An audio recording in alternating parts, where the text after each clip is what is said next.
We recently observed the yahrzeit of someone I was very close to and means a lot to me, Rabbi Zelig Epstein. He was born in Europe and he learned in the Mir Yeshiva. He also stopped in Kelm for the famous Moser Yeshiva for a few days.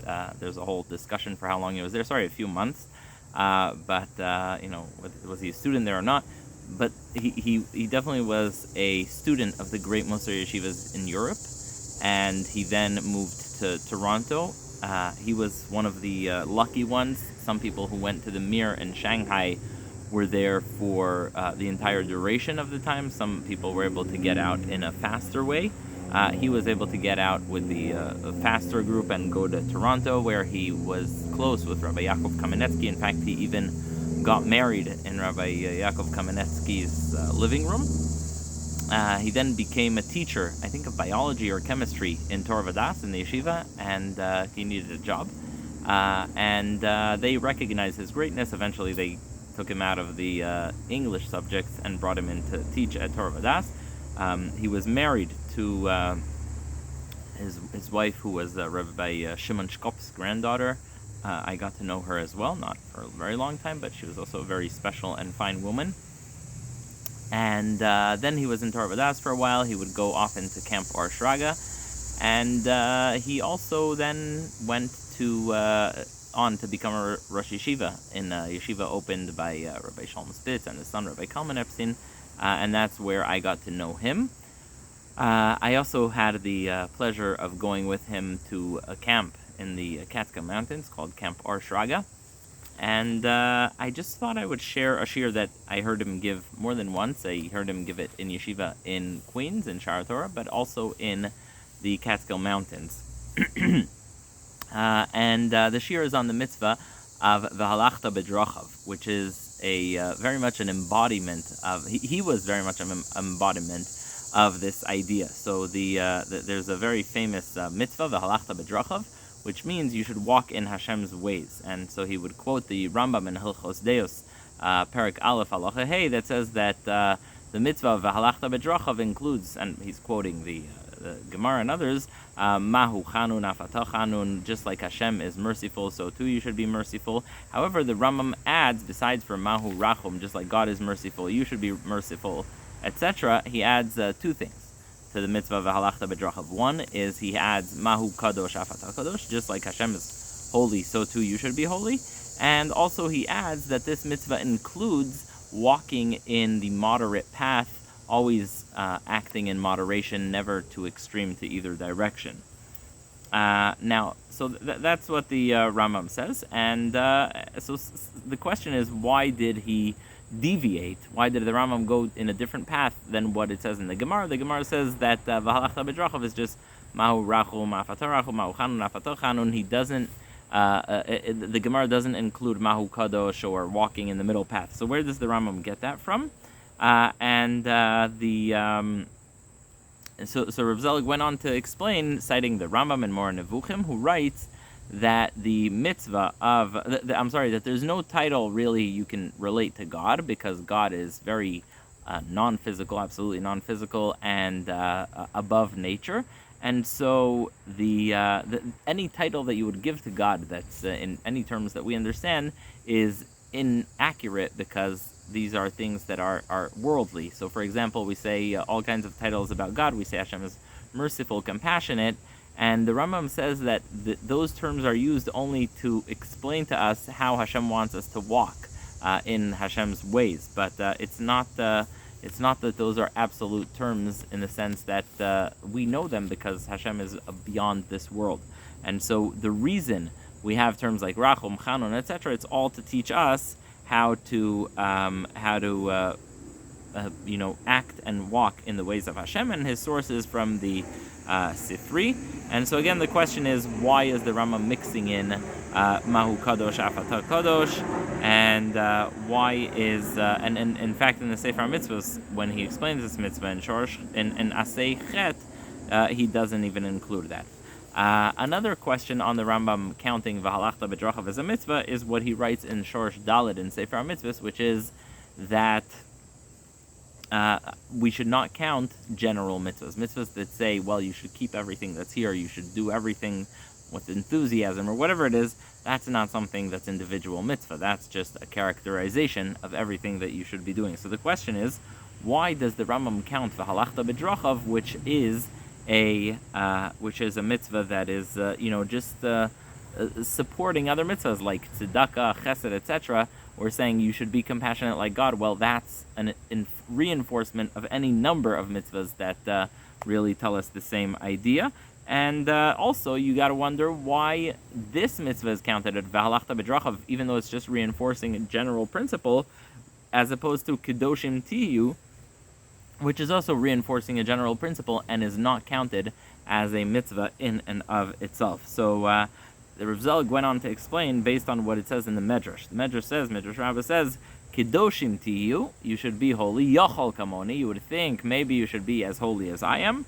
So it says, Talmud Omar ki kadosh ani, I am holy, kedushasi lamala mi kedushastem. My holiness is above the level of your holiness. And so the question is, why would you even think that a person can be as holy as God? Obviously, we're not even in the same league because we're human and God is supernatural. So if you look in the book Aviezri, Sefer, written by Rav Eliezer Menachem Shach, who, by the way, interestingly, I didn't get to meet, even though I came to his house. It was already in the times that he was much older and not well, so unfortunately I never got to meet him, but also a great scholar. And the question is what the question that Rav Shach deals with also in Midrash in Aviezri is, what's the Havamina? Why would you think that Kedoshim Tiyu Ki Kadosh Ani is like you should be like Hashem? Obviously, you're not going to be as holy as Hashem. And so Rav Shach explains that the when it says Kedoshim Tiyu Yachol Kamoni, what it is saying is that based on what the Rambam says, that you should always take the moderate path. And so you would think that when it comes to Kedusha, a person should take the most extreme side. They should be extremely holy and kind of separate themselves from this world, just like Hashem is extraordinarily holy, completely beyond anything we can imagine. So, no, Talmud Omar ki kadosh ani. Don't even think you can be as holy as me. Don't go on the path of complete separation from this world. Rather, you should follow what it says in V'halachta Bidrachav, which is you should take the middle path. And Rav Zelig mentioned in the Shiur that he actually was at Rav Shach's home, and he asked him, still, what's the Havamina? Even if the person will go to the level of Kedusha of Hashem, what's the Havamina that he'll achieve it? And why don't we say, in that case, with regard to V'halachta Bidrachav Yochol Kamoni, maybe you'll be as compassionate and as merciful as God, so maybe there we should say the same thing. And so why don't we say that there? So those are the two questions he asked Rav Shach on the explanation that's in Aviezri. And so then Rav Zelig said that he told Rav Shach the following explanation of his, and he said that Rav Shach did agree with what he had to say, and he said as follows. He says, the Rambam says in Shmona Prakim, there's two kinds of mitzvahs. There's mitzvot shim'iyot, mitzvahs that sound good and you would honestly think of on your own. Like, don't kill, obviously don't kill. I'm sorry, the opposite. You have mitzvot sichliyot. You have mitzvot that come to mind. You would think of on your own. And like, don't kill, don't steal, don't do anything terrible. That's something that it's sichli, it's in your mind. Obviously, it makes sense, right? But then you have mitzvot shim'iyot, mitzvot that you would only do if you heard from Hashem you shouldn't do them. For example, the mitzvah of not wearing shatnez, which is wool and linen together. Obviously, you're not going to think of that on your own. You had to hear it from God. Or the mitzvah of not eating pork. Obviously, that's not something you'd think of on your own. And so it says in the Rambam there that these two categories should be observed very differently. The category of a mitzvah sichlit, a mitzvah that you think of with your mind, and a mitzvah that is something that you must have received from God, you should observe them very differently. How so? So if something is a mitzvah shim'it, you do only because it's written, don't do that with, don't do it like it's part of you. Don't be it like, oh my gosh, yes, I never would have even thought of eating pork. I would never even dream of wearing shatnez. right? That's what the rabbis say. Adarabba, you should say, I wish I could have done it, but unfortunately the Torah says I shouldn't, and you keep it. So mitzvot shimiyot, mitzvahs that really don't come to you naturally, that no one would have thought of on their own, don't be like, oh, I would have done it on my own, because then you lose your schar, you lose your reward, and you frankly diminish what Hashem has said, because you're like, oh, I would have thought of it on my own. So do it, but do it with a sense of burden, with a sense of, wow, I would not have thought of this on my own, and I'm doing it because Hashem said. As opposed to mitzvot sichliot, a mitzvah with your sechel that you would have thought of, those are mitzvahs that you should not do with difficulty. Don't be like, oh my gosh, I wish I could have done this terrible thing, but nonetheless, since it says in the Torah, I'm not doing. Don't be like, oh, I wish I wouldn't have, I wish I could have stolen, but it says in the Torah not to steal. No, that is not a good idea. You should strive to observe the mitzvot sichliot in a way that is, natural to you. You should want to do them. And so the Rav Zelig explains that when it says Kedoshim Tiu Yochal Kamoni, what it's saying is you would have thought maybe that mitzvahs of Kedusha, mitzvahs of Kedoshim you should do naturally. You should be like, oh, yeah, of course I'm not eating pork naturally.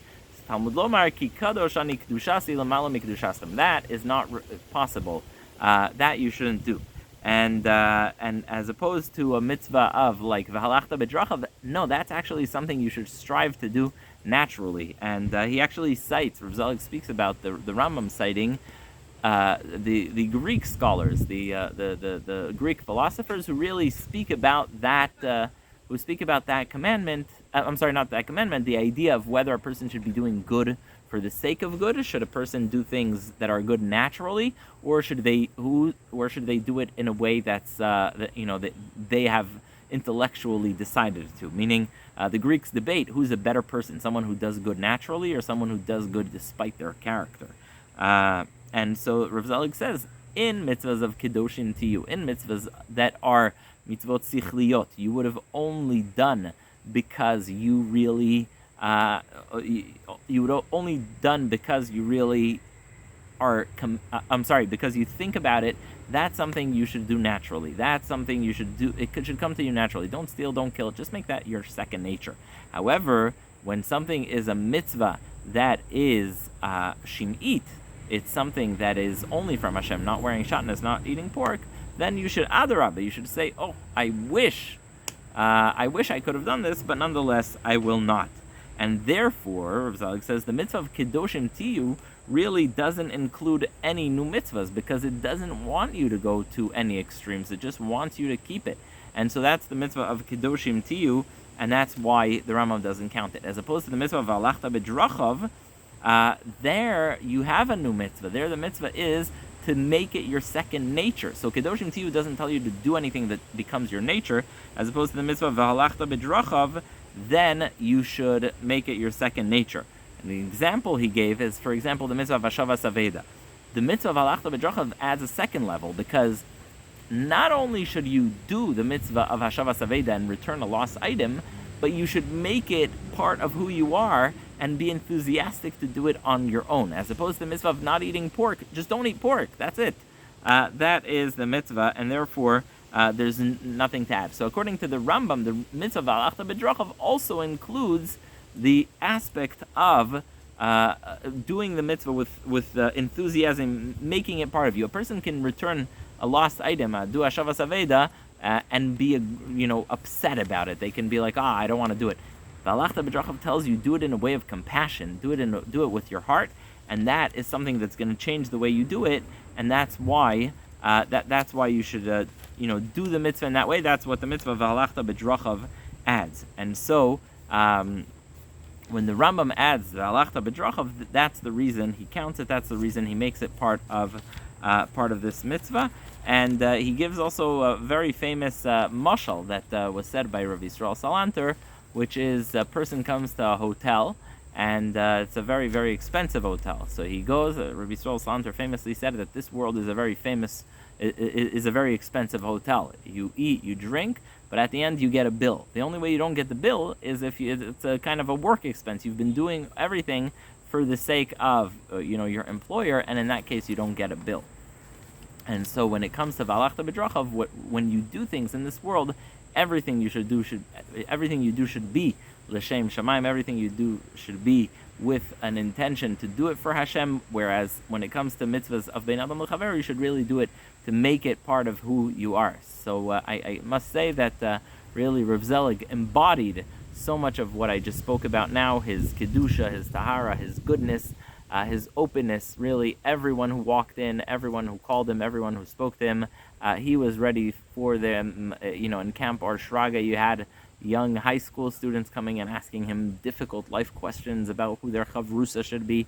You had famous rebbes and Rosh Yeshiva asking them what to do in terms of managing those things, and he answered everyone equally. Everyone was treated with the same kind of respect and dignity, and that's what made many people come to him. Just seeing him in his, he had a room in the yeshiva dormitory, seeing him learn there, seeing him sleep on the couch or whatever it is that he had there, it was just, he lived a very simple life. He had very plain clothing. He always walked to the end of his life with a short jacket and one of those, crumbled Lithuanian hats. Very, very devoted and dedicated to the lessons he learned in Kelm, in the Mir, and just a extraordinarily kind, simple, and yet brilliant person. So may his neshama have an aliyah, and really may it be a blessing to everyone. May these Divrei Torah be a aliyah for his neshama.